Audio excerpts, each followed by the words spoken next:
अलवर में शनिवार को संविधान बचाओ रैली के दौरान कांग्रेस के दिग्गज नेताओं ने केंद्र सरकार की नीतियों के खिलाफ मोर्चा खोला। इस रैली में राजस्थान प्रभारी सुखविंदर सिंह रंधावा, पूर्व केंद्रीय मंत्री जितेंद्र सिंह, प्रदेश कांग्रेस अध्यक्ष गोविंद सिंह डोटासरा, नेता प्रतिपक्ष टीकाराम जूली सहित प्रमुख नेता शामिल हुए। रैली में वक्ताओं ने आरोप लगाया कि केंद्र सरकार लोकतांत्रिक संस्थाओं को कमजोर कर रही है और संविधान के मूल सिद्धांतों से छेड़छाड़ हो रही है। उन्होंने कहा कि देश को बचाना है तो संविधान को भी बचाना होगा। इस मौके पर वक्ताओं ने जनता से आह्वान किया कि वे देश के लोकतांत्रिक ढांचे को सुरक्षित रखने के लिए एकजुट हों और संविधान के संरक्षण में भागीदार बने। वहीं इस दौरान संस्कार, सीटीएच, अमित सैनी, टॉर्चर एवं खुदकुशी केस, महिला सुरक्षा, शिक्षा, बेरोजगारी और भ्रष्टाचार जैसे मुद्दे उठाए गए। साथ ही उमरेड क्षेत्र सहित कुछ स्थानों पर मंदिर तोड़ने की कार्रवाई पर प्रहार किए गए। होटल स्वरूपलास में संविधान बचाओ सभा में जिले के सभी विधानसभा क्षेत्रों से 5500 पदाधिकारी और कार्यकर्ता शामिल हुए। नेता प्रतिपक्ष टीकाराम जूली ने अपने संबोधन में कहा कि भाजपा ने महाराष्ट्र, बंगाल और भरतपुर में लोकतंत्र की धज्जियां उड़ाई हैं। साथ ही संस्कार के सीटीएच क्षेत्र को कम करने की साजिश चल रही है। वहीं अमित सैनी की आत्महत्या मामले में अब तक सुसाइड नोट के आधार पर कार्रवाई नहीं हो पाई। वहीं प्रदेश अध्यक्ष गोविंद सिंह डोटासरा ने भाजपा पर आरोप लगाया कि वो सिर्फ ईडी, सीबीआई और इनकम टैक्स का खेल खेल रही है। साथ ही पेपर लीक, बेरोजगारी और शिक्षा में गिरावट के मामलों पर चुप है। उधर पूर्व केंद्रीय मंत्री जितेंद्र सिंह का कहना था कि आजाद भारत के इतिहास में अलवर का योगदान अहम रहा है।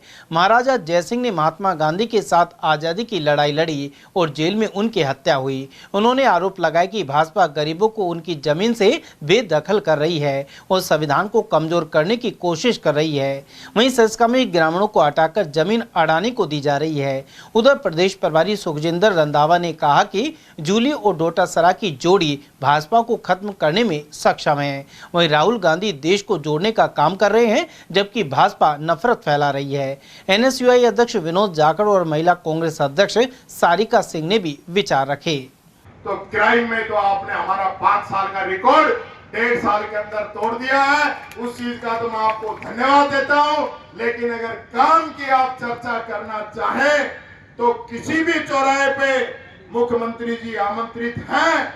डोटासरा जी, रंधावा जी, भंवर साहब और कांग्रेस का एक भी कार्यकर्ता जो इनको अच्छा लगे वो इनके साथ डिबेट करने को तैयार है। और अलवर के तो हमारे पत्रकार और पूरी जनता बैठी है। अलवर में 5 साल में क्या काम हुए, 1.5 साल में क्या काम हुए, ये सब आप सब लोग जानते हैं। यही बात मैं कहना चाहूंगा। आपने मान सम्मान दिया, आदरणीय भंवर साहब, रंधावा जी, डोटासरा जी, सब लोग।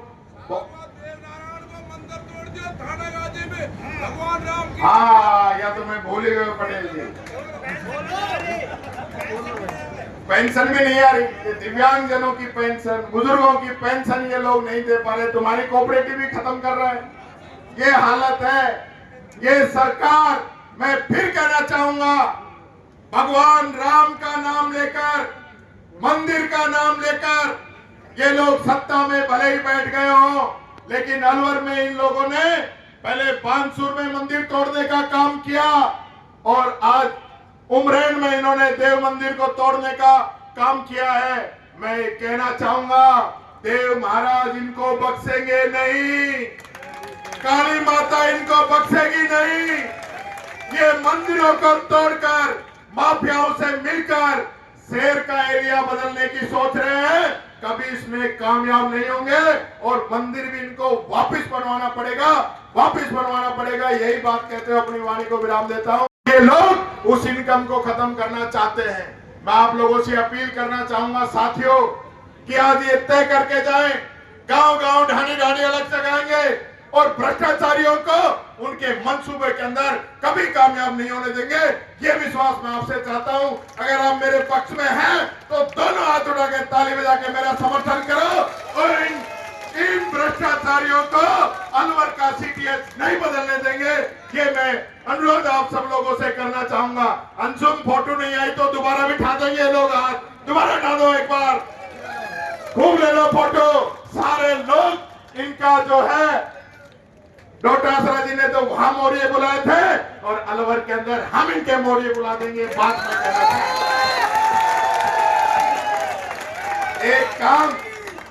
एक काम बड़ा जबरदस्त किया है इन लोगों ने। मैं देख रहा था आजकल अखबारों में, ग्रुपों में बड़ा चल रहा है। हमारे यहाँ अलवर शहर जो है ना, सफाई में बहुत टॉप की रखी जाती। ये दोनों मंत्रियों का जो कमाल जो हुआ है, क्योंकि एक भी नाली साफ नहीं हुई, एक जगह से भी कचरा नहीं उठा। पूरी बरसात के अंदर लोगों के घरों में, दुकानों में पानी घुसता रहा। यहाँ 11 बांध सड़ रहा है, लाइटें रात को बंद पड़ी रहती है, कहीं कोई मतलब नहीं। और उसके बाद जो मेरिट आई अलवर की, उसके लिए तो मान गए। उसमें दोनों मंत्रियों ने बिना काम किए जो जिस प्रकार से सिर्फ आंकड़ों का जो जाल बनाया है ना, अलवर की रैंकिंग चाहे कोई भी आए, अलवर साफ होना चाहिए, अलवर साफ होना चाहिए। अलवर के अंदर ईआरसीपी का पानी आना चाहिए। मुख्यमंत्री जी रामगढ़ में बहुत बड़ा साफा बनवा के गए थे, अपने आप को भागीरथ कहलवा के गए थे। अब रामगढ़ भी आप जीत गए और यहाँ से बड़े बड़े मंत्री हैं। तो ईसरदार नवनेरा बांध तो हमने बना दिए थे हमारी सरकार में, डोटासरा जी यहाँ पे बैठे हैं। अब तो सिर्फ वहां से पानी लेके आना है, डीग तक आ गया, थोड़ा सा ही तो टुकड़ा जोड़ना है, ये भी नहीं जोड़ पा रहे। और सिर्फ फालतू की राजनीति, फालतू की नेतागिरी कर रहे हैं। 20 साल से भारतीय जनता पार्टी का विधायक शहर में जीत रहा है और काम कुछ कर नहीं पा रहे हैं। नहीं होने देंगे, नहीं होने देंगे, नहीं होने आप कह रहे हैं कि लगातार मोदी सरकार असफल रही है, तमाम कमियां गिना रहे हैं। 3 बार से मोदी सरकार केंद्र में आ रही है, तो क्या विपक्ष कमजोर है तो सत्ता का परिवर्तन नहीं कर पा रहा है?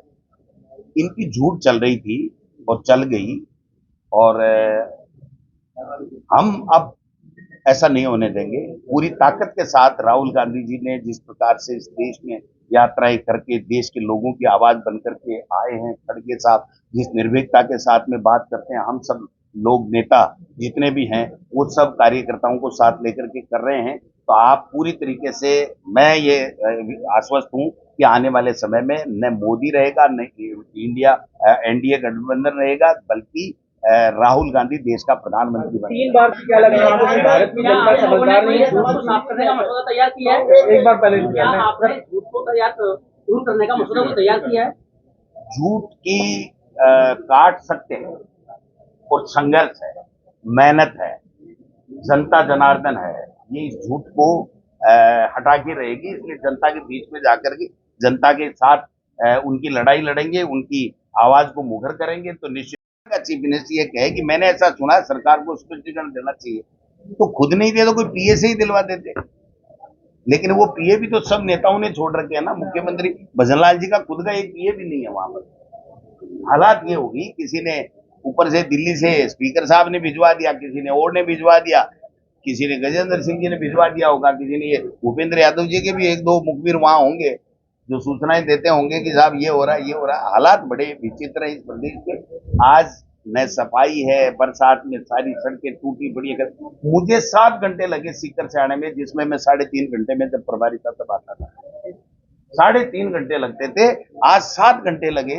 एक जगह कहीं मैंने चाय नहीं पी। तो आप समझ सकते हैं जयपुर का क्या हाल है। रोजाना मर रहे हैं, कहीं 10 मर रहे हैं, कहीं 2 मर रहे हैं, कहीं डूब के मर रहा है। एक मुख्यमंत्री का आप ट्वीट बता दीजिए कि इस जो अतिवृष्टि हो रही है इसमें लोगों को जान माल की सुरक्षा के लिए मेरे प्रशासन को, मेरे मंत्रियों को जिलों में जाना चाहिए, ये जाना चाहिए। प्रभारी मंत्रियों का पता नहीं। आपके यहाँ के प्रभारी मंत्री हमारे, मैंने तो एक बार दर्शन किए महाराज के। वो कभी पेड़ लगाने चले जाते हैं, कभी कोई वो हेडगेवार जयंती मनाने चले जाते हैं, लेकिन कलेक्ट्रेट में एक बार मीटिंग हुई। मैंने कल से चला करके उनको टेलीफोन किया, मंत्री जी आप प्रभारी हैं, हम भी थे, मैं गंगानगर का था, बीकानेर का था, हम लोग महीने 2 महीने से जाते थे, करते थे। आप एक बार तो आओ, शुद्ध तो लो। यहाँ तो जो बड़े अधिकारी हैं वो ऋषि डिस्पेज बाबू से ज्यादा कोई कुछ कर ही नहीं पा रहे। तो आप देखो तो कोई सुनने वाला नहीं, कोई बात करने वाला। क्यों नहीं हो रहे नगर पालिका के चुनाव, क्यों नहीं हो रहे पंचायत राज की? इस संविधान में साफ लिखा हुआ है कि एमएलए, एमपी और उसी तर्ज पे इनका लिखा हुआ है नगर निकाय के और पंचायत राज के चुनाव 5 साल में होंगे। एक स्टेट एक चुनाव। कहाँ है वो मसौदा, कहाँ है उसका सर्कुलर, कहाँ है उसकी बहस विधानसभा की, कहाँ उसका कानून? मर्जी है जिसमें कर दो। वहीं बाद में प्रेस वार्ता में गोविंद सिंह डोटासरा ने कहा कि संविधान का उल्लंघन हो रहा है, साथ ही भाजपा की सरकार अफसरशाही चला रही है। ये लगा था कि 100% संविधान को बदलेंगे ये चुनाव को खत्म करेंगे, लोकतंत्र को खत्म करेंगे, आरक्षण को खत्म करेंगे, समानता और धर्मनिरपेक्षता को खत्म करेंगे। इसलिए हमने हमारी बात जनता के सामने कही, कई जगह सुनी गई, कई जगह नहीं सुनी गई। राजस्थान में सुनी, 11 सीट आई, और ये अमित शाह, मोदी जी एक आ जाए तो आ जाए, एक आ जाए तो 25-0 की बातें कर रहे थे। तो मैं समझता हूं कि हम कामयाब हुए।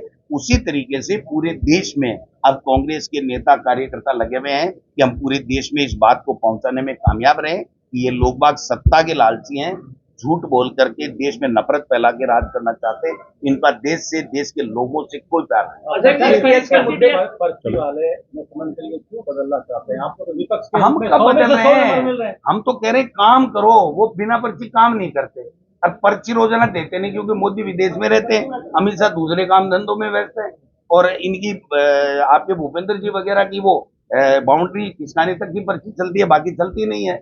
तो मैं समझता हूँ कि हम तो कह रहे हैं काम करो। 5 साल तो बीजेपी का ही शासन रहना है, कांग्रेस का। आपने सीपीएफ के मुद्दे पर 500 करोड़ के घोटाले की बात कही है, क्या किसी मंत्री या नेता का हाथ है जिसका आप नाम देखिए साहब, जनता जो कहती है वो जनता जनार्दन होती है, भगवान होती है। जनता की कोई आवाज अगर आ रही है तो इसमें सत्यता ही है, जनता क्यों झूठ बोलेगी।